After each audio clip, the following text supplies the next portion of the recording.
I think the definition to something is, but it turns out it's not, then it just really it just holds me back, right? Because we're only as proficient, Okay, hey only as mate. good, we're only as sharp as our weakest link, I've heard. So I wrote it Yeah, down, wrote sure, it down. no problem It was really cool. with Really appreciate the plot. And with the I feedback. got rid of This is all the my indicators. preferred way I of brought down the communicating, texture so I values can as just well sort of talk because over you. it was right. It was just drawing new broad informations, and So I yeah, a used to struggle couple with of broad informations. I didn't things. understand, what specific criteria was needed, First but now thing, understanding them, I've already watched this, so I would maybe change the color. So like, change your line color and texture based off what it is. So like, all of your opens can be, let's see, all of your opens can be one color and one line type. So like for me, my daily open is a blue dash line, right? And I know that all my triggers are a solid green line. So that will be helpful just to identify, because as you keep building, just being able to cut down on the time and cut down on the things that you have to think about is going to be important. So if you start now by saying, like for me, my all-time high is always a thicker line and it's always this golden color, right? And so I just know what things are based off of that. My target lines are white and solid, right? So daily target, solid white line, right? So choose whatever makes sense for you. In your template, when you're oopsies, creating,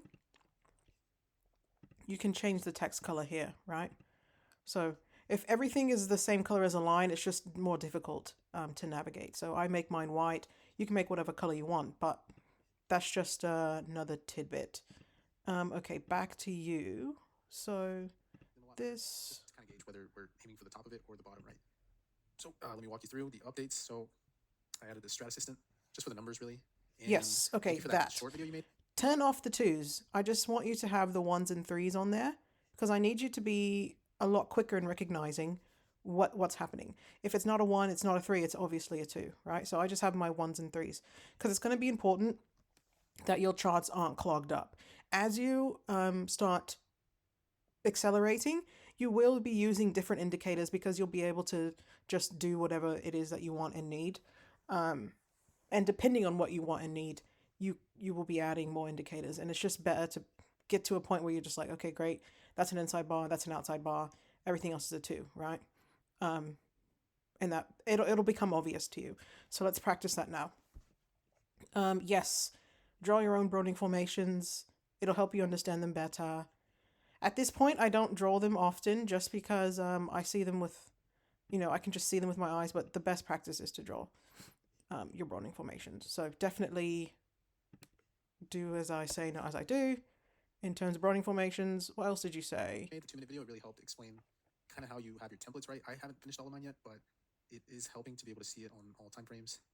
I also pretty sure I drew like, oh yeah, so the hourly open, practiced drawing my own broad information, right? The daily broad information, Yeah, lovely, which I may lovely. not be using anymore just because of what you mentioned, right? Like how long am I actually in a trade for? And I realistically should be looking more at the 1, the 5, the 15, the 30, the 45. So let's see.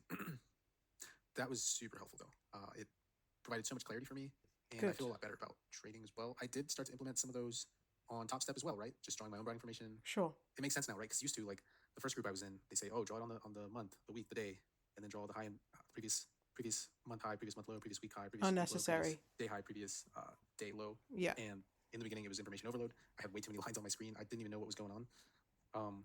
So just kind of like you said, right, going from where I was at to zero again to build a better foundation brick by brick has been Absolutely. super helpful. Yeah, like immensely. So I'm very excited, right? Because I'm starting to see it better. So I drew this 15-minute broad information, and it's reaching right along the top of the broad information. So my Perfect. idea, my guess is maybe it could potentially start coming down.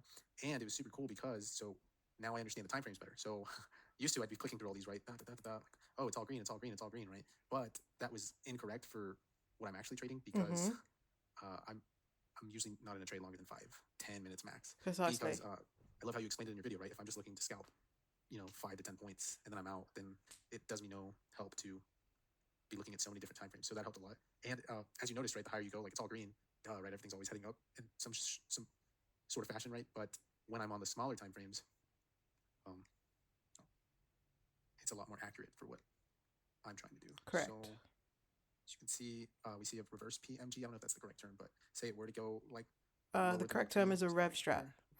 So 2-2 down or 3-2-2 Say it were down. to hit here. Yep. Which I still have to work on my like entries and triggers. Then it could go 1, 2, 3, 4, 5 downwards, right? Sure. And I'm pretty sure I drew broadening formation on the 15th.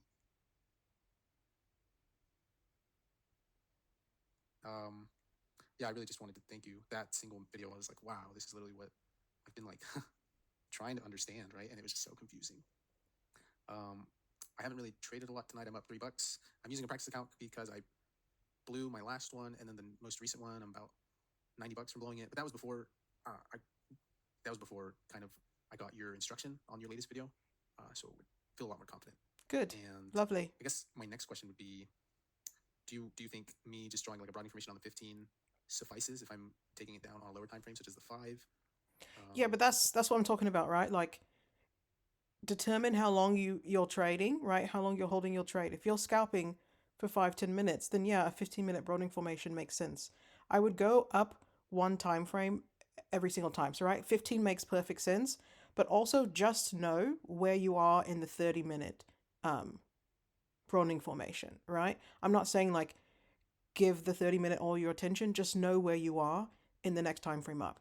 But if you're looking to hold for a couple of points for 5 minutes, then that will give you enough information to tell you how you should be setting up your trades. Yeah? I still need to draw like my entries, my exits. Yes. But the most recent video you gave me was, in my mind, like. But remember, I said the most important thing, right? Know where you're entering, know where you're exiting. If you don't have at least, at very minimum, those two things, if you don't know those two things when you're getting in a trade, you should not be taking the trade, right? It's super, super important. Like, where are we going to? Like, you can get in, but then it's like, when do you get out? That's just recipe for max pain if you don't know the answer to that. Just answered so many questions I had, right? Okay, lovely. Yeah, this is so much better to view like the different time frames now, because on the lower time frames, it's all for the 5-minute segment. It's looking like a short. Right? Correct. I know you said I'm getting bullish and bearish mixed up, which I'm working on. I'm super like granular, and you'll get it. You're correcting me, because once we get the truth on the table, then we can more adequately decide what to do with it. Sure. But yeah, like all the lower time frames where I scalp for the most part are pointing bearish for the 5-minute. And if we were to go to the higher time frames, they all start to look more green. And it's like, oh, okay. If I was a long-term investor, then that's when that would matter. But as I learned per your last video, I really need to focus on my time frames, right? And the type of trading I'm doing right now, because you were absolutely correct. There's just so many different segments and like different pockets of learning. But yeah, this has helped a lot.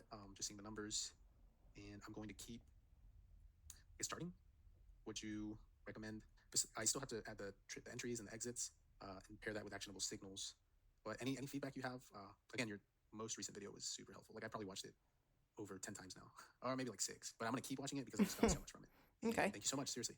See you on the next one. Yeah. So you asked what else you should be doing. Really, like, let's just stop here and like get some practices in. Because again, like I actually don't trade in your style, right? Like I'm a day trader, so I like to hold things a bit longer. Hardly ever do I only trade something for 5 minutes. So, but I take 5-minute triggers.